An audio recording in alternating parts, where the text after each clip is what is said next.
ಅಪೊಸ್ತಲ ಕೃತ್ಯಗಳು 20ನೇ ಅಧ್ಯಾಯ, book of acts of apostle chapter 20 verse 32, 32ನೇ ವಾಕ್ಯ.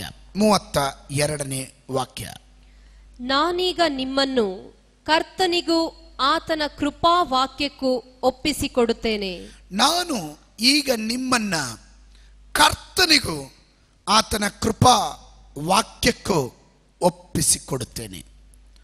ಆತನು ನಿಮ್ಮಲ್ಲಿ ಭಕ್ತಿ ವೃತ್ತಿಯನ್ನ ಮಾಡುವುದಕ್ಕೂ ಪವಿತ್ರರಾದವರೆಲ್ಲರಲ್ಲಿ ನಿಮಗೆ ಹಕ್ಕನ್ನ ಅನುಗ್ರಹಿಸುವುದಕ್ಕೂ ಶಕ್ತನಾಗಿದ್ದಾನೆ.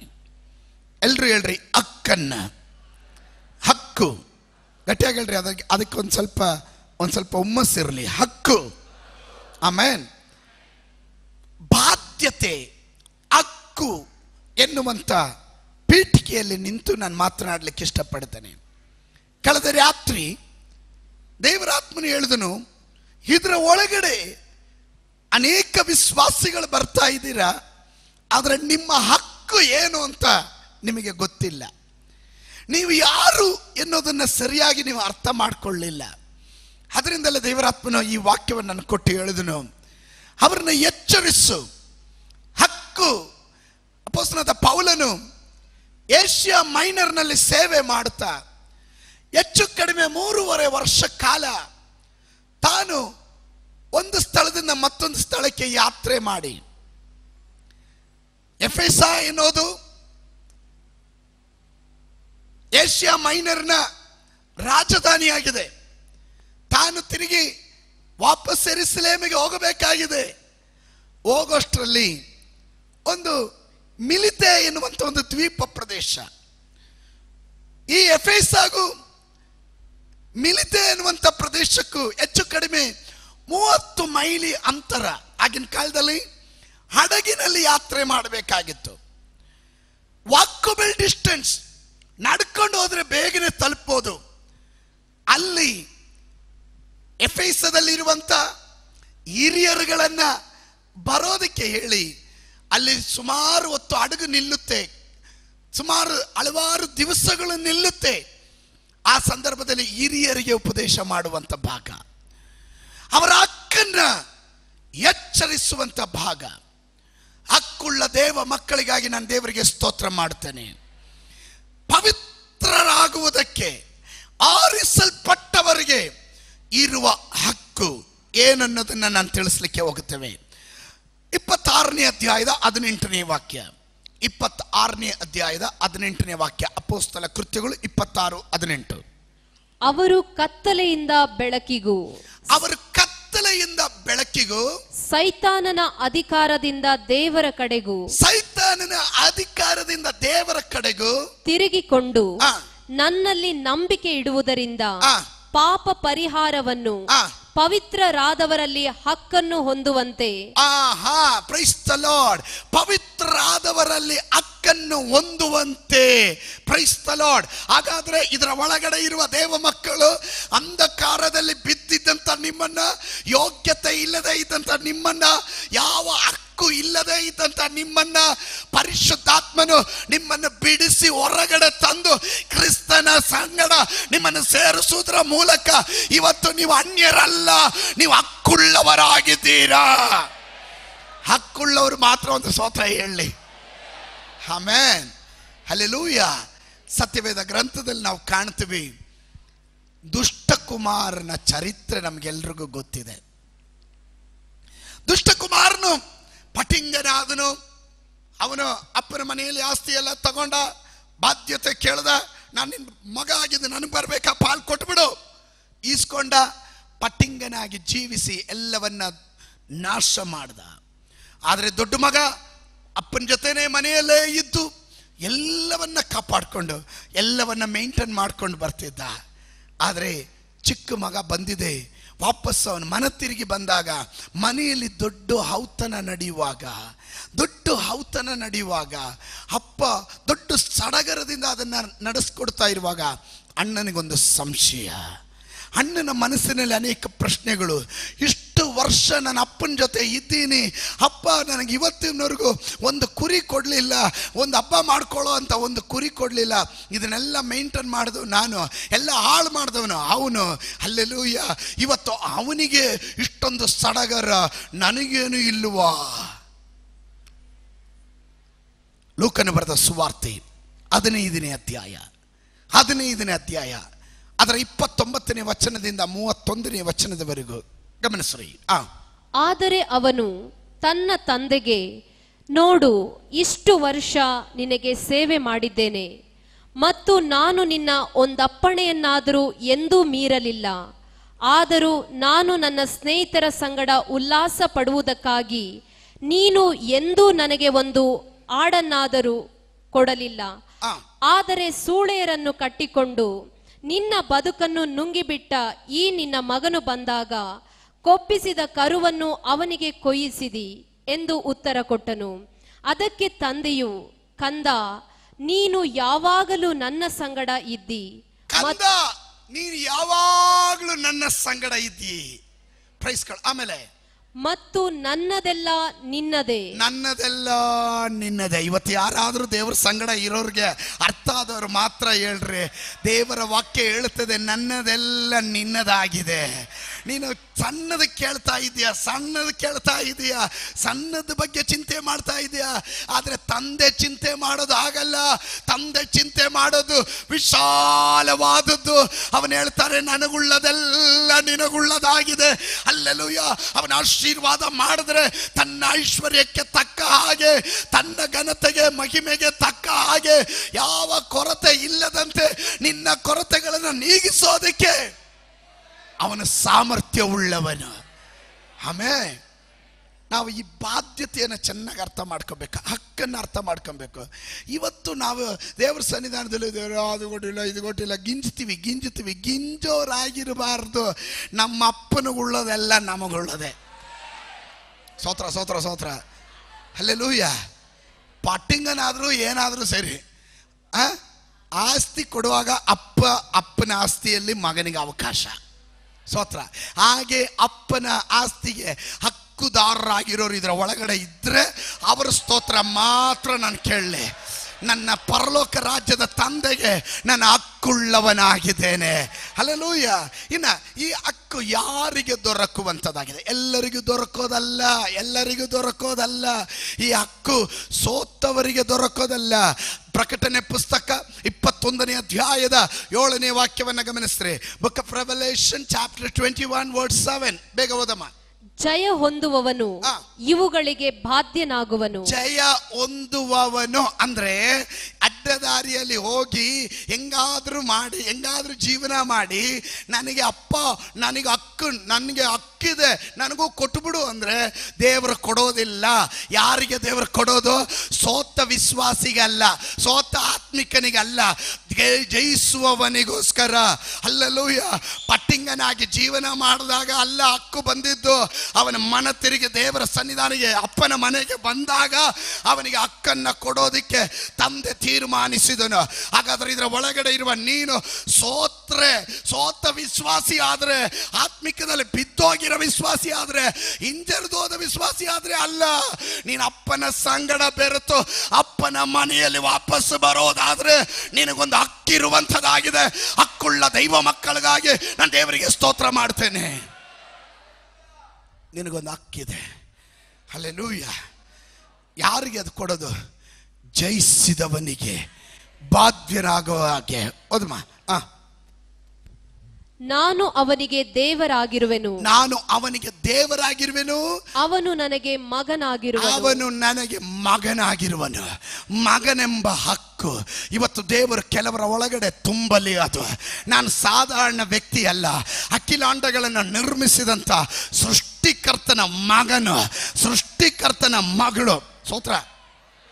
ನಮ್ಮ ಗೌರ್ಮೆಂಟ್ಗಾಗಿ ಸ್ತೋತ್ರ ಹೇಳ್ತೀನಿ. ಸ್ತೋತ್ರ ಬರಲಿಲ್ಲ ನೋಡ್ರಿ. ಕಳೆದ ದಿವಸ ಸುಪ್ರೀಂ ಕೋರ್ಟ್ನವರು ಒಂದು ಆರ್ಡರ್ ಮಾಡಿದ್ರು. ಮುಂಚೆ ಗಂಡು ಮಕ್ಕಳಿಗೆ ಮಾತ್ರ ಅಪ್ಪನ ಆಸ್ತಿಯಲ್ಲಿ ಪಾಲು ಅಂತ ಇತ್ತು. ಈಗ ಹೆಣ್ಣು ಮಕ್ಕಳಿಗೂ ಸಮಾನವಾದ ಹಕ್ಕಿದೆ. ಅದರಿಂದ ಸಹೋದರಿಯರು ಯಾರು ಸ್ತೋತ್ರ ಹೇಳದೆ ಇರಬಾರ್ದು. ಆ ಸುಪ್ರೀಂ ಕೋರ್ಟ್ ಆರ್ಡರ್ ಮಾಡೋಕ್ಕೆ ಮುಂಚೆನೆ ಪರಲೋಕದ ದೇವರು ಒಂದು ಆರ್ಡರ್ ಮಾಡಿದ್ದಾನೆ. ಇದರ ಒಳಗಡೆ ಸೋತೋದವರಿಗೆಲ್ಲ ಹಕ್ಕಿರೋದು, ಇದರ ಒಳಗಡೆ ಸ್ತೋತ್ರ ಮಾಡುವಂತ ಎಲ್ಲರಿಗೂ ಹಕ್ಕಿದೆ. ದೇವ ಮಕ್ಕಳೆಂಬ ಹಕ್ಕು ನಿಮ್ಮಲ್ಲಿ ಇರೋದ್ರಿಂದ ಅಲ್ಲಲೂಯ, ದಾಸರ ರೂಪದಲ್ಲಿ ಕೇಳೋದಲ್ಲ, ತಂದೆಯ ಬಳಿಯಲ್ಲಿ ಬರುವಾಗ ಹಕ್ಕುಳ್ಳವರಾಗಿ ಕೇಳುತ್ತೇವೆ. Hallelujah, hallelujah. ನಾನು ಏನಕ್ಕೆ ಇದನ್ನ ಆರಂಭದಲ್ಲಿ ನಿಧಾನಕ್ಕೆ ಇದನ್ನು ಹೇಳ್ತೀನಿ ಅಂದರೆ ಇದು ಅರ್ಥ ಮಾಡ್ಕೊಳ್ರಿ, ಆಮೇಲೆ ಮುಂದಕ್ಕೆ ಹೋಗೋಣ. ಕೊಲೋಸ್ಯದವರಿಗೆ ಬರೆದ ಪತ್ರಿಕೆ, ಬುಕ್ ಆಫ್ ಕೊಲೋಸಿಯನ್ ಚಾಪ್ಟರ್ 1, ಕೊಲೋಸ್ಯದವರಿಗೆ ಬರೆದ ಪತ್ರಿಕೆ 1ನೇ ಅಧ್ಯಾಯದ 12ನೇ ವಾಕ್ಯ. ಬೆಳಕಿನ ರಾಜ್ಯದೊಳಗೆ ದೇವ ಜನರ ಬಾಧ್ಯತೆಯಲ್ಲಿ ಪಾಲುಗಾರರಾಗುವುದಕ್ಕೆ ನಮ್ಮನ್ನ ಯೋಗ್ಯರನ್ನಾಗಿ ಮಾಡಿದ ತಂದೆಗೆ ಸ್ತೋತ್ರ. ಹಲೋ, ಬೆಳಕಿನ ರಾಜ್ಯದಲ್ಲಿ ಸೇರೋದಕ್ಕೆ ಯೋಗ್ಯತೆ ಇಲ್ಲದೆ ಇದ್ದ ನಮ್ಮನ್ನ ಯೋಗ್ಯರನ್ನಾಗಿ ಮಾಡಿದ ತಂದೆಗೆ ನಾವು ಹೃದಯಪೂರ್ವಕವಾಗಿ ಸ್ತೋತ್ರ ಹೇಳಬೇಕು. ಯಾಕಂದ್ರೆ ಒಂದು ಕಾಲದಲ್ಲಿ ಇದಕ್ಕೆ ಹಕ್ಕಿರಲಿಲ್ಲ, ಅನ್ಯರು ಪರದೇಶಿಗಳಾಗಿದ್ದೀವಿ, ಯೋಗ್ಯತೆ ಇರಲಿಲ್ಲ. ಆದರೆ ಇವತ್ತು ಅಪ್ಪ ತಂದೆ ಎಂದು ಕರೆಯೋದಕ್ಕೆ ಯಾರಿಗಾದ್ರೂ ಅರ್ಥ ಆದ್ರೆ ಅವ್ರ ಸ್ತೋತ್ರ ಹೇಳ್ರಿ. ಅಪ್ಪ ತಂದೆ ಎಂದು ಕರೆಯೋದಕ್ಕೆ ದಾಸನ ರೂಪ ತಾಳ್ಕೊಂಡು ದಾಸನು ಅಂತ ಬರೋದಲ್ಲ, ಮಗನ ರೂಪದಲ್ಲಿ ಬಂದು ನಿಂತು ಅಪ್ಪ ತಂದೆ ಎಂದು ಕರೆಯೋದಕ್ಕೆ ಮಕ್ಕಳ ಆತ್ಮನನ್ನು ದಯಪಾಲಿಸಿದ ಆ ತಂದೆಗೆ ಸ್ತೋತ್ರ ಸ್ತೋತ್ರ ಸ್ತೋತ್ರ ಸ್ತೋತ್ರ ಸ್ತೋತ್ರ ಸ್ತೋತ್ರ. ಆ ತಂದೆಗೆ ಕೃತಜ್ಞತಾ ಸ್ತುತಿ ಮಾಡುವವರಾಗಿರಬೇಕೆಂತಲೂ. ಸ್ತೋತ್ರ. ಹಾಗಾದ್ರೆ ನೀವು ಮೌನವಾಗಿರ್ಬೇಕು ಅಂತಲ್ಲ, ಕೃತಜ್ಞತಾ ಸ್ತುತಿ ಮಾಡಬೇಕೆಂತಲೂ ಓದಿಮಾ ದೇವರನ್ನು ಬೇಡಿಕೊಳ್ಳುತ್ತೇವೆ. ಹಲ್ಲೆಲೂಯ. ಹಾಗಾದ್ರೆ ಹಕ್ಕುಳ್ಳವರು ಯಾವಾಗ್ಲೂ ಏನ್ ಹೇಳ್ಬೇಕು? ಹಕ್ಕುಳ್ಳವರು ಯಾವಾಗ್ಲೂ ಏನ್ ಹೇಳ್ಬೇಕು? ಸ್ತೋತ್ರ. ಆಮೇಲೆ ಈ ಮನೆಯಲ್ಲಿ ಮಕ್ಕಳುಳ್ಳವರು ಮಾತ್ರ ಒಂದು ಸ್ತೋತ್ರ ಹೇಳ್ರಿ. ಪುತ್ರ ಸಂತಾನ, ಮಕ್ಕಳ ಸೌಭಾಗ್ಯ ಇದು ದೊಡ್ಡ ಆಶೀರ್ವಾದ. ಆಮೇಲೆ ಪರಲೋಕದ ದೇವರು ನೋಡುವಾಗ ಇಷ್ಟೊಂದು ಮಕ್ಕಳು ದೇವರು ನಮಗೆ ಕೊಟ್ಟಿದ್ದಾರಲ್ಲ, ಅದಕ್ಕೆ ಆತನಿಗೆ ಭಾಳ ಸಂತೋಷ. ಆದರೆ ಈ ಮಕ್ಕಳು ಅಪ್ಪನ ಆಸ್ತಿಗೆ ಮಾತ್ರ ನೋಡೋದು, ಅಪ್ಪನ ಮೇಲೆ ಪ್ರೀತಿ ಇಲ್ಲ ಅಂದರೆ ಅದರಲ್ಲಿ ಸರಿ ಬರಲ್ಲ. ನ್ಯಾಯ ಅಲ್ಲ ಅದು. ನ್ಯಾಯ ಏನು ಗೊತ್ತಾ? ಅಪ್ಪನ ಆಸ್ತಿಗೆ ನೀನು ಬಾಧ್ಯನೋ, ನೀನು ಹಕ್ಕುಳ್ಳನೋ, ಹಕ್ಕುದಾರನೋ. ಆದರೆ ನಿನ್ನಲ್ಲಿ ಯಾವಾಗಲೂ ಆ ಥ್ಯಾಂಕ್ಸ್ ಗಿವಿಂಗ್ ಹಾರ್ಟ್, ಕೃತಜ್ಞತೆ ಸಲ್ಲಿಸುವ ಒಂದು ಹೃದಯ ಯಾವಾಗಲೂ ನಿನ್ನಲ್ಲಿ ಇರಬೇಕು. ಅದು ಉಳ್ಳವರು ಮಾತ್ರ ಒಂದು ಆಮೇನ್ ಹೇಳ್ರಿ. ಅದು ಉಳ್ಳವರು ಮಾತ್ರ ಒಂದು ಆಮೇನ್ ಹೇಳ್ರಿ. ಆಮೇನ್. ಇನ್ನ ರೋಮಾಪುರದವರಿಗೆ ಬರೆದ ಪತ್ರಿಕೆ 8ನೇ ಅಧ್ಯಾಯದ 17ನೇ ವಚನಕ್ಕೆ ಬಂದಾಗ ಅಲ್ಲಿ ನಾವು ಹೀಗೆ ಕಾಣುತ್ತೇವೆ, ಮಕ್ಕಳಾದರೆ ಓದಿಮ್ಮ, ನೀವು ಶರೀರ ಭಾವವನ್ನು ಅನುಸರಿಸಿ ಬದುಕಿದರೆ ಸಾಯುವುದು ನಿಶ್ಚಯ. ಸಾಯುವುದು ನಿಶ್ಚಯ. ನೀವು ಪವಿತ್ರಾತ್ಮನಿಂದ ದೇಹದ ದುರಭ್ಯಾಸಗಳನ್ನು ನಾಶ ಮಾಡುವುದಾದರೆ ಜೀವಿಸುವಿರಿ. ಯಾರ್ಯಾರು ದೇವರ ಆತ್ಮನಿಂದ ನಡೆಸಿಕೊಳ್ಳುತ್ತಾರೋ. 17ನೇ ವಾಕ್ಯ ಸಾಕು. ಮಕ್ಕಳಾಗಿದ್ದರೆ ಬಾಧ್ಯರಾಗಿದ್ದೇವೆ. ಮಕ್ಕಳಾಗಿದ್ರೆ ನಾವೇನಾಗಿದ್ದೀವಿ? ಪಕ್ಕದಲ್ಲಿ ಇರೋರಿಗೆ ಕೈ ಕೊಟ್ಟಲ್ರಿ, ನಾವು ಬಾಧ್ಯಸ್ಥರು, ನಾವು ಬಾಧ್ಯಸ್ಥರು. ಸ್ತೋತ್ರ. ನಾವು ಬಾಧ್ಯಸ್ಥರು. ಹಲ್ಲೆಲೂಯ. ಯಾರು ಏನಾದ್ರೂ ಹೇಳಿ, ಈ ಲೋಕದ ಅಪ್ಪ ನಿಮಗೆ ಆಸ್ತಿ ಕೊಡೋಲ್ಲ ಅಂದ್ರು, ಅಣ್ಣ ನಿಮಗೆ ಕೊಡೋದಿಲ್ಲ ಅಂದ್ರು, ನೀನು ಜಾತಿ ಕಟ್ಟವಳಾಗಿರೋದ್ರಿಂದ ನಮ್ಮ ಮನೆ ವಸ್ತು ತುಳಿಬೇಡ, ಒಂದು ಬಿಡಿಗಾಸು ಅಪ್ಪನ ಆಸ್ತಿಯಲ್ಲಿ ನಿನಗೆ ಕೊಡಲ್ಲ ಅಂತ ಹೇಳುವಾಗ ಇವತ್ತು ನೀನು ಧೈರ್ಯವಾಗಿ ಹೇಳು, ಅಪ್ಪ ಕೊಡ್ಲಿಲ್ಲ ಆದ್ರು, ಮಾವ ಕೊಡ್ಲಿಲ್ಲ ಆದ್ರು, ಅಣ್ಣ ಕೊಡ್ಲಿಲ್ಲ ಆದ್ರು, ಯಾರು ಕೊಡ್ಲಿಲ್ಲ ಆದ್ರು ನನಗೊಂದು ಬಾಧ್ಯತೆ ಇದೆ, ನನಗೊಂದು ಬಾಧ್ಯತೆ ಇದೆ. ನಾನು ಸಾಧಾರಣ ವ್ಯಕ್ತಿ ಅಲ್ಲ, ನಾನು ಮಕ್ಕಳಾಗಿರೋದ್ರಿಂದ, ನನ್ನ ಮಗನಾಗಿರೋದ್ರಿಂದ ನನಗೊಂದು ಬಾಧ್ಯತೆ ಇದೆ. ಮಕ್ಕಳಾದರೆ ಬಾಧ್ಯತೆ ಇದೆ. ಸ್ತೋತ್ರ. ಯಾವ ಯಾವ ವಿಷಯದಲ್ಲಿ ಬಾಧ್ಯತೆ? ದೇವರಿಗೆ ಬಾಧ್ಯರು. ನಂಬರ್ 1 ಯಾರಿಗೆ ಬಾಧ್ಯರು? ಯಾರು ದೇವರು? ತಂದೆ. ತಂದೆಗೆ ಮಕ್ಕಳಾದ ನಾವು ಬಾಧ್ಯರಾಗಿದ್ದೇವೆ. ಆಮೇಲೆ ಕ್ರಿಸ್ತನೊಂದಿಗೆ ಬಾಧ್ಯರು. 2 ನಮ್ಮನ್ನ ಕ್ರಯಕ್ಕೆ ಸ್ವರಕ್ತದಿಂದ ಕ್ರಯಕ್ಕೆ ಕೊಂಡುಕೊಂಡಂತ ನಾವು ನಿನ್ನು ನಮ್ಮ ಸ್ವಂತ ಸೊತ್ತಲ್ಲ, ನಮ್ಮನ್ನ ಕ್ರಯಕ್ಕೆ ಕೊಂಡುಕೊಂಡಂತ ಯೇಸು ಕ್ರಿಸ್ತನಿಗೆ ನಾವು ಬಾಧ್ಯರಾಗಿರಬೇಕು. ಸ್ತೋತ್ರ ಸ್ತೋತ್ರ ಸ್ತೋತ್ರ. ಆಮೇಲೆ ಹೇಗಂದರೆ ಕ್ರಿಸ್ತನಿಗೆ ಸಂಭವಿಸಿದ ಬಾಧೆಗಳಲ್ಲಿ ನಾವು ಪಾಲುಗಾರರಾಗುವುದಾದರೆ ಆತನ ಮಹಿಮೆಯಲ್ಲಿಯೂ ಪಾಲುಗಾರರಾಗುವೆವು. ಸ್ತೋತ್ರ. ಹಲ್ಲೆಲೂಯಾ. ಕೆಲ ಮಕ್ಕಳಿದ್ದಾರೆ, ಅಪ್ಪ ಎಕ್ಕುಟ್ಟೋದ್ರೂ ಪರವಾಗಿಲ್ಲ, ಅಪ್ಪನ ಆಸ್ತಿ ಬೇಕು. ಸ್ತೋತ್ರ. ಹೇಳ್ದೆ ಇದ್ದಾಗ ನನಗೆ ಆಶ್ಚರ್ಯ ಆಗ್ತಾ ಇದೆ. ಅಪ್ಪ ಒಪ್ಪತ್ತು ತಿನ್ನ ಕುಡ್ದನ ಅವನ ರೋಗಿಯಾಗಿ ಬಿದ್ದರೂ ತಿರುಗೂ ನೋಡಲ್ಲ, ಆದರೆ ಅಪ್ಪನ ಆಸ್ತಿ ಬೇಕು. ಹಲ್ಲೆಲೂಯಾ. ಅದರ ದೇವರ ವಾಕ್ಯದ ಪ್ರಮಾಣ ಹೇಳ್ತದೆ, ಬಾಧ್ಯತೆ ಅಂದರೆ ಗಿವ್ ಅಂಡ್ ಟೇಕ್ ಪಾಲಿಸಿ. ಕೊಡು ತಗೋ, ಕೊಡು ತಗೋ. ಸ್ತೋತ್ರ. ಬರಲಿಲ್ವಲ್ಲ? ಬಾಧ್ಯತೆ ಅಂದರೆ ಕ್ರಿಸ್ತನ ಬಾಧೆಗಳಲ್ಲಿ ನೀವು ಬಾಧ್ಯರಾದರೆ ಅವನ ಮಹಿಮೆಯಲ್ಲೂ ನೀವು ಬಾಧ್ಯರಾಗಿರ್ತೀರ. ನೀವು ಬಾಧೆಯಲ್ಲಿ ಬಾಧ್ಯರಾಗಲಿಲ್ಲ ಆದರೆ ಮಹಿಮೆ ಎಕ್ಸ್ಪೆಕ್ಟ್ ಮಾಡಲೇಬೇಡ್ರಿ. ಸ್ತೋತ್ರ. ಹಲೋ. ನಾವು ಮಕ್ಕಳು ರೈಟ್, ನಾವು ಮಕ್ಕಳು ಸರಿ, ಆದರೆ ಕಿಂಗ್ಡಮ್ ಪ್ರಿನ್ಸಿಪಲ್ ಅನ್ನೋದು ಗಿವ್ ಅಂಡ್ ಟೇಕ್ ಪಾಲಿಸಿ. ನೀನು ಪ್ರಾಂಪ್ಟ್ ಆಗಿದ್ರೆ, ನೀನು ನಂಬಿಗಸ್ತನಾಗಿದ್ರೆ ದೇವರು ನಂಬಿಗಸ್ತನಾಗಿರ್ತಾನೆ. ನೀನು ಎಲ್ಲಾದ್ರೂ ಎಡುವುದ್ರೆ ದೇವರು ಅಲ್ಲಿ ಬ್ಲಾಕ್ ಮಾಡ್ತಾನೆ. ಇವತ್ತು ಬಾಧ್ಯರಾಗಿರುವ ದೇವ ಮಕ್ಕಳು ಒಂದು ಒಡಂಬಡಿಕೆಗೆ ಬರೋಣ. ಅಲ್ಲಲಯ್ಯ, ಕ್ರಿಸ್ತನ ನಿಮಿತ್ತ ನಿಂದೆಗಳಾಗಲಿ, ಕಷ್ಟಗಳಾಗಲಿ, ಅಪಹಾಸ್ಯವಾಗಲಿ, ಒಂಟಿತನವಾಗಲಿ, ಎಲ್ಲರೂ ನಮ್ಮನ್ನು ತಳ್ಳಿ ಬಿಡಲಿ, ಅವನ ಬಾಧೆಯಲ್ಲಿ ನಾನು ಪಾಲುಗಾರನಾಗಬೇಕು. ಪೌಲನ ಭಾಷೆಯಲ್ಲಿ ಹೇಳಿದರೆ ಅಲ್ಲಲ್ಲಿಯೋ ಕ್ರಿಸ್ತನ ಬಾಧೆಯಲ್ಲಿ ನನಗೂ ಪಾಲುಗಾರನ ಆಗಬೇಕೆನ್ನುವುದು ನನ್ನ ಜೀವನದ ಆಸೆ ಎಂದ ಹಾಗೆ ಇವತ್ತು ಕೆಲವರ ಒಳಗಡೆ ಅವನ ಬಾಧೆಯನ್ನು ಅರ್ಥ ಮಾಡಿಕೊಳ್ಳಲೆ. ಅನೇಕ ಕಷ್ಟಗಳಲ್ಲಿ ಹಾದು ಹೋದರೆ ಮಾತ್ರನೇ, ಅನೇಕ ಸಂಕಟಗಳಲ್ಲಿ, ಅಪೊಸ್ತಲ ಕೃತ್ಯ 14:22, ಅನೇಕ ಸಂಕಟಗಳ ಮೂಲಕ ನಾವು ಹಾದು ಹೋದರೆ ಮಾತ್ರನೇ ಪರಲೋಕ ರಾಜ್ಯಕ್ಕೆ ಸೇರೋದು. ಪರಲೋಕ ರಾಜ್ಯ ಎನ್ನೋದು ಅಲ್ಲಲ್ಲಿಯ ಈ ವಿಶಾಲವಾದ ಜಾಗ ಅಲ್ಲ, ಅದು ಬಹಳ ಇಕ್ಕಟ್ಟಾದ ಜಾಗ. ಅಲ್ಲಿ ಹೋಗೋ ಗುಂಪು ಅಲ್ಪ ಜನ ಮಾತ್ರ. ಇವತ್ತು ಆ ಗುಂಪಿನಲ್ಲಿರುವ ದೇವ ಜನರಿಗಾಗಿ ನಾನು ದೇವರಿಗೆ ಸ್ತೋತ್ರ ಮಾಡ್ತೇನೆ. ನೀನು ಆತನ ಕಷ್ಟದಲ್ಲಿ, ಅವನ ಬಾಧೆಯಲ್ಲಿ ಪಾಲುಗಾರನಾದರೆ ಅವನ ಮಹಿಮೆಯಲ್ಲೂ ನೀನು ಪಾಲುಗಾರನಾಗಿರ್ತೀಯ. ಅಂಥವ್ರು ಮಾತ್ರ ಸ್ತೋತ್ರ ಹೇಳ್ರಿ. ಹೆಂಡತಿ ಗಂಡ ಇಬ್ಬರು ಸಭೆಗೆ ಬರ್ತಾರೆ. ಒಂದು ತೊಂದರೆ ಬಂದರೆ ಹೆಂಡತಿ ಹೇಳ್ತಾಳೆ, ರೀ ಪರವಾಗಿಲ್ಲ ಬಿಡ್ರಿ, ದೇವರಿದ್ದಾನೆ. ಹೇಯ್ ಸುಮ್ಯಾರೆ, ಮಾಡೋ ಕೆಲಸ ಇಲ್ಲ, ರವಿ ಪಾಸ್ಟ್ರಿಗೂ ಕೆಲಸ ಇಲ್ಲ, ನಿನಗೂ ಕೆಲಸ ಇಲ್ಲ, ಸಭೆ ಸಭೆ ಸಭೆ ಅಂತ ನನ್ನನ್ನು ಕರ್ಕೊಂಡೋದೆ, ಏನಾಯ್ತು ಈಗ ನೋಡ್ದಲ್ಲ ರೀ, ದೇವರು ಒಳ್ಳೇದು ಮಾಡ್ತಾರೆ, ವೆಯ್ಟ್ ಮಾಡ್ರಿ. ನಾನು ಬರಲ್ಲ ಕಣೆ, ಬಿಡುಗಡೆ ಮಾಡಲಿ, ಆಮೇಲೆ ನೋಡ್ಕೊಳ್ತೀನಿ. ಓಹ್ ಪ್ರೈಸ್ ಗಾಡ್. ಹಲೋ ಸಾರ್, ನಿಮ್ಮನ್ನು ಹುಡ್ಕೊಂಡು ದೇವರು ಬರೋದೇ ಇಲ್ಲ. ದೇವರು ಅಷ್ಟು ಚೀಪ್ ಅಲ್ಲ.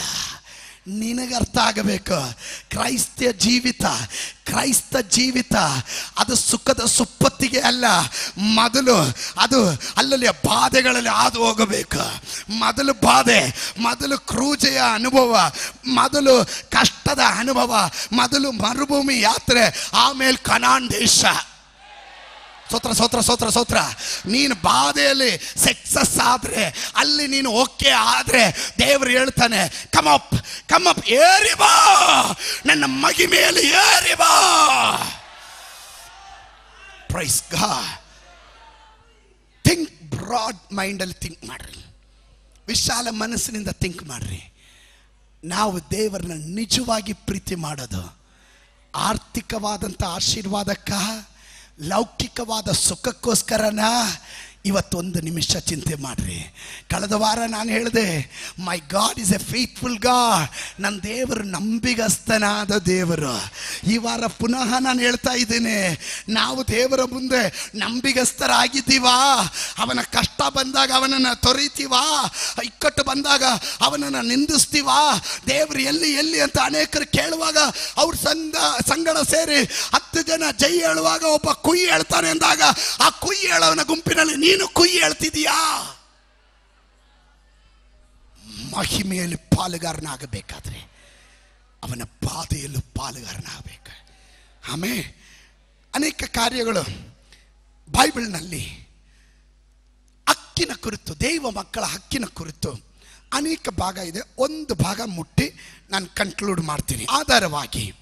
ಆಧಾರವಾಗಿ ಕೀರ್ತನೆ 16:5, Psalm 16:5, God himself my inheritance. ದೇವರು ಒಬ್ಬನೇ, ದೇವರು ನನ್ನ ಪಾಲಾಗಿದ್ದಾನೆ. ಸ್ತೋತ್ರ. ಓದೋಣ. ನನ್ನ ಪಾಲು ಪಾನವು ಯೆಹೋವನೇ, ನನ್ನ ಪಾಲು ಪಾನವು ಯೆಹೋವನೇ ಆಗಿದ್ದಾನೆ. ನಂಬರ್ 1, ಇಲ್ಲಿರುವಂಥ ದೇವ ಮಕ್ಕಳು ಹೇಳಬೇಕು, ಈ ದಿವಸ ನನಗೇನು ಇಲ್ಲ ಅಂದರೆ ನನ್ನ ಫುಲ್ ಪಾಲು ನನ್ನ ದೇವರೇ, ನನ್ನ ಬಿಸ್ನೆಸ್ನ ಪಾಲು ನನ್ನ ದೇವರೇ, ನನ್ನ ಕೆಲಸದ ಪಾಲು ದೇವರೇ, ನನ್ನ ಸಭೆಯ ಪಾಲು ದೇವರೇ, ನನ್ನ ವಿದ್ಯಾಭ್ಯಾಸದ ಪಾಲು ನನ್ನ ದೇವರೇ, ನಾನು ಎಲ್ಲಿ ಹೋದ್ರೂ ಸರಿ ನನ್ನ ಪಾಲು ಬೇರೆ ಯಾರೂ ಅಲ್ಲ. ಹಲೋ, ನಾನು ಹೇಳ್ತಾ ಇರೋದು ನಿಮ್ಮ ಪಾಲು ಹೌದು ದೇವರಾಗಿದ್ದಾನೆ. ಅರ್ಥ ಆಗಲಿಲ್ಲ? ಒಮ್ಮೆ ಅಬ್ರಹಾಮನು ತಾನು ಯುದ್ಧ ಮಾಡ್ತಾನೆ. ತಾನು ಯುದ್ಧ ಮಾಡಿ ಅಬಿಮೆಲೆಕ್ ಎನ್ನುವಂಥ ಅರಸನಿಗೆ ವಿರುದ್ಧವಾಗಿ ಯುದ್ಧ ಮಾಡ್ತಾನೆ. ಎಲ್ಲ ಅವನು ಕಸಿದ್ಕೊಂಡು ಹೋಗಿದ್ದೆಲ್ಲ ರಿಟರ್ನ್ ತಗೋತಾನೆ. ಅಬಿಮೆಲೆಕನು ಹೇಳ್ತಾನೆ, ಒಂದು ಮಾತು ಹೇಳ್ತಾನೆ, ನಿನಗೇನು ಬೇಕೋ ತಗೋ. ಆಗ ಅಬ್ರಾಮನ್ ಒಂದು ಮಾತು ಹೇಳ್ತಾನೆ. ನಾನು ಹೇಳಿದ್ದು ಆದಿಕಾಂಡ ಪುಸ್ತಕ 14ನೇ ಅಧ್ಯಾಯದಲ್ಲಿ ಇದೆ. 14ನೇ ಅಧ್ಯಾಯದಲ್ಲಿ 24ನೇ ವಚನದಿಂದ ಅಲ್ಲಿ ಓದಿದ್ರಲ್ಲಿ ಕಾಣ್ತೀವಿ. ಅಬ್ರಾಮನ್ ಹೇಳ್ತಾನೆ, ಸರ್, ನನ್ನ ಜನ ತಿಂದು ಬಿಟ್ಟಿದ್ದಲ್ದೆ ನಿನ್ನದು ನಮಗೆ ಯಾವುದು ಬೇಡ, ನಿನ್ನ ಕೆರದ ಬಾರು ಸಹ ನಮಗೆ ಬೇಡ. ಸ್ತೋತ್ರ. ಯಾಕಂದ್ರೆ ನೀನು ತಗೊಂಡು ನನ್ನ ದೇವ್ರ ಆಶೀರ್ವಾದ ಮಾಡಿದ್ರು ಅಂತ ಜಂಬ ಕೊಚ್ಕೊಳೋದಕ್ಕೆ ನನಗಿಷ್ಟ ಇಲ್ಲ. ನನಗೊಂದು ಗೊತ್ತು, ಆಕಾಶದ ನಕ್ಷತ್ರಗಳ ಹಾಗೆ, ಕಡಲ್ ತೀರದ ಉಸುಬಿನ ಹಾಗೆ ನನ್ನ ಸಂತಾನವನ್ನು ದೇವರು ಆಶೀರ್ವಾದ ಮಾಡಿ ಅಭಿವೃದ್ಧಿ ಮಾಡ್ತೀನಿ ಅಂತ ದೇವರ ವಾಗ್ದಾನ ಇರುವಾಗ ನೀನು ಕೊಡೋದಕ್ಕೆ ನಾನು ಆಸೆ ಪಡೋದಿಲ್ಲ. ಅಲ್ಲೆಲ್ಲೂ ನನಗದು ಬೇಡವೇ ಬೇಡ. 15ನೇ ಅಧ್ಯಾಯಕ್ಕೆ ಬರ್ತಾರೆ. 15ನೇ ಅಧ್ಯಾಯಕ್ಕೆ ಬಂದಾಗ ದೇವರು ಅವನಿಗೆ ಸಂದರ್ಶನ ಕೊಡ್ತಾರೆ. ಸಂದರ್ಶನ ಕೊಟ್ಟಾಗ ಉಭಯ ಕುಶಲೋಪರಿ ಸಾಂಪ್ರತ ಅಂದರೆ ಸ್ತೋತ್ರ ಅಂದರೆ ಅರ್ಥ ಇದಿರಬೇಕು. ಉಭಯ ಕುಶಲೋಪರಿ ಸಾಂಪ್ರತ ಅಂದರೆ ಮುಂಚೆ ಪತ್ರ ಬರಿಬೇಕಾದ್ರೆ ಅದನ್ನು ಬರಿತಾ ಇದ್ವಿ. ಸ್ತೋತ್ರ ಅಂದರೆ ಇಲ್ಲಿ ನಾನು ಕ್ಷೇಮ, ಅಲ್ಲಿ ನೀವು ಕ್ಷೇಮ. ಸ್ತೋತ್ರ. ಎಲ್ಲರೂ ಕ್ಷೇಮ ಅನ್ನೋದಕ್ಕೆ ಉಭಯ ಕುಶಲೋಪರಿ ಸಾಂಪ್ರತ ಅಂತ ಬರೆಯೋದು. ಸ್ತೋತ್ರ. ಇದನ್ನ ಬರೆಯುವಾಗ ಇಲ್ಲೀಗ ಈ ದೇವರು ಪ್ರತ್ಯಕ್ಷವಾಗಿ ತಂದೆಯಾದ ದೇವರು ಈಗ ಅಬ್ರಾಮನನ್ನು ಭೇಟಿ ಮಾಡಿ ಈಗ ಕೇಳ್ತಾ ಇದ್ದಾರೆ. ಸಂದರ್ಶಿಸಿದ್ದೆ, ಇವನು ಮಾತಾಡ್ತಾ ಇದ್ದಾನೆ. ಸಂದರ್ಶನದ ವೇಳೆ 15ನೇ ಅಧ್ಯಾಯದ 1ನೇ ವಾಕ್ಯ ಗಮನಿಸ್ರಿ. ಈ ಸಂಗತಿಗಳು ನಡೆದ ಮೇಲೆ, ಯಾವ ಸಂಗತಿ ನಡೆದ ಮೇಲೆ? ಒಂದು ಟೆಸ್ಟ್ ಆದ ಮೇಲೆ ನೆಕ್ಸ್ಟ್ ದೇವರು ಪ್ರತ್ಯಕ್ಷನಾಗ್ತಾ ಇದ್ದಾನೆ. ಅಂದ್ರೆ ಅವನ ಮನೋಭಾವನೆಯನ್ನ 14ನೇ ಅಧ್ಯಾಯದ ಕಡೆಯ ವಾಕ್ಯ ಓದ್ರಿ. ಆಳುಗಳು ತಿಂದದ್ದು ಹೊರತು ನನ್ನ ಜೊತೆಯವರಾದ ಆನೇರ, ಎಷ್ಕೋಲ, ಮಮ್ರೆಯವರಿಗೆ ಬರತಕ್ಕ ಪಾಲು ಮಾತ್ರ ಇರಲಿ ಎಂದು ಹೇಳಿದನು. ಈ ಸಂಗತಿಗಳು ನಡೆದ ಮೇಲೆ ಅವನಿಗೆ ಬೇಕಾದ್ರೆ ಫ್ರೀ ಆಗಿ ಎಲ್ಲ ಸಿಗ್ತಾ ಇತ್ತು. ಅವನು ಹೇಳ್ದ, ಬೇಡ, ಮನುಷ್ಯ ಕೊಟ್ರೆ ಒಂದು ಲಿಮಿಟ್ ಇರುತ್ತೆ, ಆದ್ರೆ ನಾನು ಅದಕ್ಕೆ ಆಸೆ ಪಡೋದಿಲ್ಲ. ದೇವ್ರ ಹತ್ರ ನನಗೆ ಆಸೆ ಇದೆ. ದೇವ್ರು ನನಗೆ ಹಕ್ಕಾಗಿದ್ದಾನೆ, ನನ್ನ ಪಾಲು ನನ್ನ ದೇವರು. ಎಷ್ಟು ಜನ ಹೇಳ್ತೀರ, ಮನುಷ್ಯನ ಕೈ ಎಷ್ಟು ಕೊಟ್ಟರು ಸಾಲದು. ಸ್ತೋತ್ರ. ನಾನು ಯೋಚನೆ ಮಾಡಿದೆ, ನನಗೆ ಗೊತ್ತು, ಈ ಸಾರಿ ನಾನು ಅಮೇರಿಕದಿಂದ ಬಂದಾಗ ಎಲ್ರಿಗೂ ಅಟ್ಲೀಸ್ಟ್ ಒಂದೊಂದು ಚಾಕ್ಲೇಟ್ ಆದರೂ ಕೊಡಬೇಕಲ್ಲ. ಸ್ತೋತ್ರ. ಅವಾಗಿಂದ ಅಭ್ಯಾಸ ಆಗೋಗ್ಬಿಟ್ಟಿದೆ. ಈಗ ಅದು ಅಭ್ಯಾಸನೇ ಕಷ್ಟ ಆಗ್ಬಿಟ್ಟಿದೆ ನನಗೆ. ಸ್ತೋತ್ರ. ಒಂದು ಚಾಕ್ಲೇಟ್ ಆದರೂ ಕೊಡಬೇಕಲ್ಲ. ಅದಕ್ಕೆ 15 ನಿಮಿಷ ನನಗೆ ಏರ್ಪೋರ್ಟಲ್ಲಿ ಟೈಮ್ ಇರೋದು. ನಾನು ಡ್ಯೂಟಿ ಫ್ರೀ ಶಾಪಲ್ಲಿ ಇದನ್ನು ಖರೀದಿ ಮಾಡಬೇಕು. ಅಲ್ಲಿಂದ ಕರೀತಾ ಇದ್ದಾರೆ, this is final call for you, ನಿನಗೆ ಕರೆ ಫ್ಲೈಟ್ ಅಲ್ಲಿಂದ ಟೈಮ್ ಆಯಿತು. ಆವಾಗಲೂ ನಾನು ಡ್ಯೂಟಿ ಫ್ರೀ ಶಾಪಲ್ಲಿ ತಗೊಳ್ತಾ ಇದ್ದೀನಿ ಚಾಕ್ಲೇಟ್. ಸ್ತೋತ್ರ. ಇಷ್ಟು ಬ್ಯಾಗ್ನ ಹಿಡ್ಕೊಂಡು ಒತ್ಕೊಂಡು ಓಡಬೇಕು. ಇದೆಲ್ಲ ತಗೊಂಬಂದು ಇಲ್ಲಿ ಕೊಟ್ರೆ ನಿಮ್ಮ ಬಾಯಿಗೆ ಒಂದೇ ಒಂದು ಚಾಕ್ಲೇಟು. ನೀವೇನು ಪಾಸ್ಟರ್ ಅಮೇರಿಕಾಗೆ ಹೊಟ್ಟು ಬಂದು ಒಂದೇ ಒಂದು ಚಾಕ್ಲೇಟಾ? ಹೆಂಗಾಗಲ್ಲ. ಅವರೆಲ್ಲ ನೋಡ್ತಾ ಇದ್ದಾರೆ, ಅಲ್ಲಿ ಕರಿತಾ ಇದ್ದಾರೆ. ಆಮೇಲೆ ಏರ್ಪೋರ್ಟಲ್ಲಿ ಎಂಟ್ರಿ ಆದಮೇಲೆ ಫ್ಲೈಟಲ್ಲಿ ಹತ್ತಿದ್ರೆ, ಓಹೋ ಇವರೇನಾ ಲೇಟಾಗಿ ಬಂದು ಪಾರ್ಟಿ, ಎಲ್ಲರೂ ನಮ್ಮನ್ನು ಹಿಂಗೆ ನೋಡ್ತಾರೆ. ಸೋತ್ರ ಈ ಸಾರಿ ಆ ಮುಜುಗರ ಆಗಲಿಲ್ಲ. ಬಿಸ್ನೆಸ್ ಕ್ಲಾಸ್ಗೆ ದೇವರು ಪ್ರಮೋಷನ್ ಕೊಟ್ಟರು. ಅಲ್ಲೆಲ್ಲೂಯ್ಯ. ನಾನು ಹೇಳಲಿಕ್ಕೆ ಕಾರಣ, ನಾವು ಮನುಷ್ಯ ಎಷ್ಟು ಕೊಟ್ಟರು ಯಾರನ್ನೂ ತೃಪ್ತಿ ಪಡಿಸೋಕ್ಕಾಗಲ್ಲ. ಅಬ್ರಾಮನಿಗೆ ಚೆನ್ನಾಗಿ ಗೊತ್ತಿತ್ತು. ಅಬ್ರಾಮನ ಹೇಳಿದನ, ಅಭಿಮೇಲೆಕನೇ ನಿನ್ನದು ಏನು ನನಗೆ ಬೇಡಪ್ಪ, ನಿಂದು ಏನು ಬೇಡ ನನಗೆ, ನಾನು ಆಳು ತಿಂದು ಬಿಟ್ಟಿದ್ದಲ್ದ್ರೆ ನಿಂದು ಏನು ನನಗೆ ಬೇಡ. ನನಗೊಂದು ಗೊತ್ತು, ನನ್ನ ಅಪ್ಪನ ಮನೆಯಲ್ಲಿ ಇರುವಾಗ ಆ ವಿಗ್ರಹಗಳನ್ನು ನಮ್ಮ ಅಪ್ಪ ಮಾಡಿ ಮಾರ್ತಾ ಇದ್ದಾಗ ನನ್ನ ಅಣ್ಣಂದಿರನ್ನ ಮರೆತು, ನನ್ನ ಅಣ್ಣಂದಿರನ್ನ ತಳ್ಳಿ, ನನ್ನ ಕುಟುಂಬದವರನ್ನ ಬೇರೆ ಯಾರನ್ನು ಆಯ್ಕೆ ಮಾಡಿದ್ರೆ ನೀನು ನನ್ನನ್ನು ಕರೆದು ನಾನು ತೋರಿಸುವ ದೇಶಕ್ಕೆ ನೀನು ಹೊರಟು ಬಾ ಅಂತ ಹೇಳುವಾಗ ನನ್ನ ಎಡಗೈ ಬಲಗೈ ನೋಡಲಿಲ್ಲ, ಹಿಂದೆ ಮುಂದೆ ನೋಡಲಿಲ್ಲ. ನಿನ್ನ ಮಾತಿಗೆ ವಿಧಿಯನಾಗಿ ಇಳಿದು ಬಂದೆ. ಅವತ್ತಿಂದ ಇವತ್ತಿನವರೆಗೂ ನೀನು ನನ್ನನ್ನು ಎಲ್ಲೂ ಕೊರತೆ ಇಲ್ಲದಂತೆ ಕಾಪಾಡಿದೆ. ಹೋಗೋ ಮಾರ್ಗದಲ್ಲಿ ಯುದ್ಧ ಬಂದಾಗ ಯುದ್ಧದಲ್ಲಿ ಜಯ ಕೊಟ್ಟೆ, ನನಗೆ ಬೇಕಾದ ಅನ್ನ ವಸ್ತ್ರಗಳನ್ನು ಕೊಟ್ಟೆ. ಅಲ್ಲೆಲೂಯ. ನೀನು ನನ್ನ ಪಾಲಾಗಿರೋದ್ರಿಂದ ನನಗೆ ಮತ್ತೊಂದು ಪಾಲು ಬೇಡ, ನೀನೇ ನನ್ನ ಪಾಲಾಗಿದ್ದೀಯಾ. ಸ್ತೋತ್ರ. ಈಗ ಉಭಯ ಕುಶಲೋಪರಿ ಸಾಂಪ್ರತ ಬಂದರು.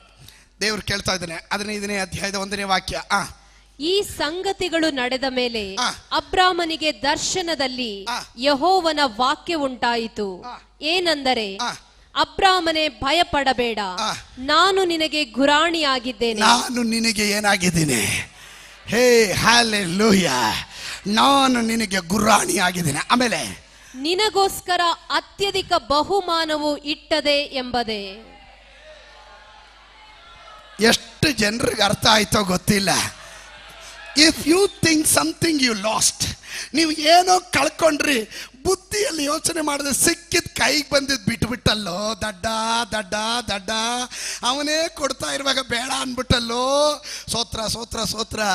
ಆತ್ಮಿಕನ ಯಾವಾಗಲೂ ಚಿಂತೆ ಮಾಡೋದು ಕೊಟ್ಟಾಗಲ್ಲ, ಬಾಚ್ಕೊಳೋದಲ್ಲ. ಆತ್ಮಿಕನ ಲಕ್ಷಣ ಅವನು ರಿಸೋರ್ಸ್ ನೋಡೋದಿಲ್ಲ, ಸೋರ್ಸನ್ನು ನೋಡ್ತಾ ಇರ್ತಾನೆ, ಮೂಲವನ್ನು ನೋಡ್ತಾ ಇರ್ತಾನೆ. ಮೂಲದಿಂದ ಬರುವಂತ ಟ್ಯಾಂಕನ್ನು ನೋಡೋದಿಲ್ಲ, ಅವನು ಆ ಟ್ಯಾಂಕನ್ನು ತುಂಬುವಂತ ನದಿಯನ್ನು ನೋಡ್ತಾ ಇದ್ದಾನೆ, ಸಮುದ್ರವನ್ನು ನೋಡ್ತಾ ಇದ್ದಾನೆ. ಇದರ ಒಳಗಡೆ ಇರುವ ದೇವ ಮಕ್ಕಳೇ, ಇದನ್ನ ಕಂಡಾಗ ಪರಲೋಕದ ದೇವರು ಹೇಳ್ತಾನೆ, ನಾನೇ ನಿನಗೆ ಗುರಾಣಿ ಆಗಿದ್ದೇನೆ ಮಗನೇ, ನಾನೇ ನಿನಗೆ ಗುರಾಣಿ ಆಗಿದ್ದೇನೆ ಮಗಳೇ.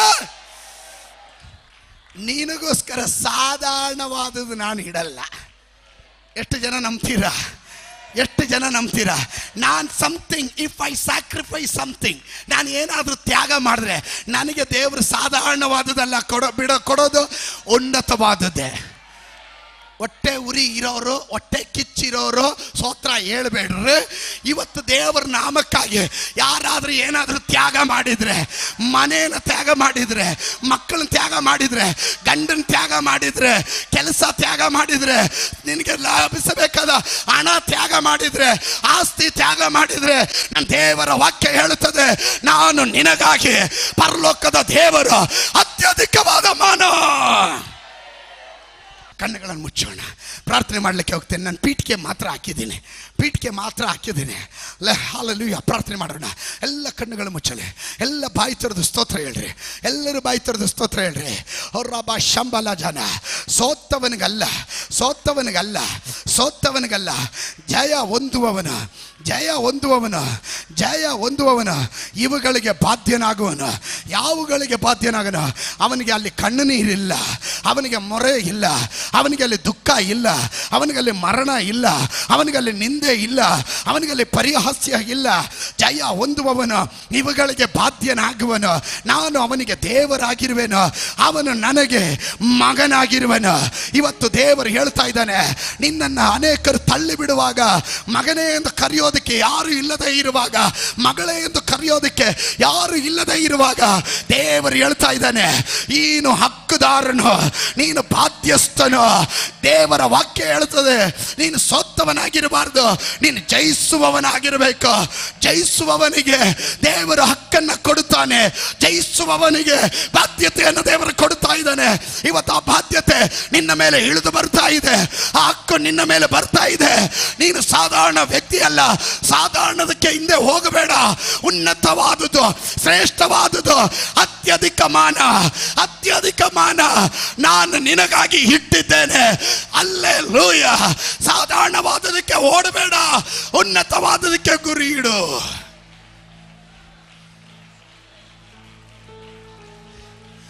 ನಾನು ನಿನಗೆ ಗುರಾಣಿ. I am your shield and highly rewarded. ನಾನು ನಿನ್ನ ಅತ್ಯಧಿಕ ಮಾನ.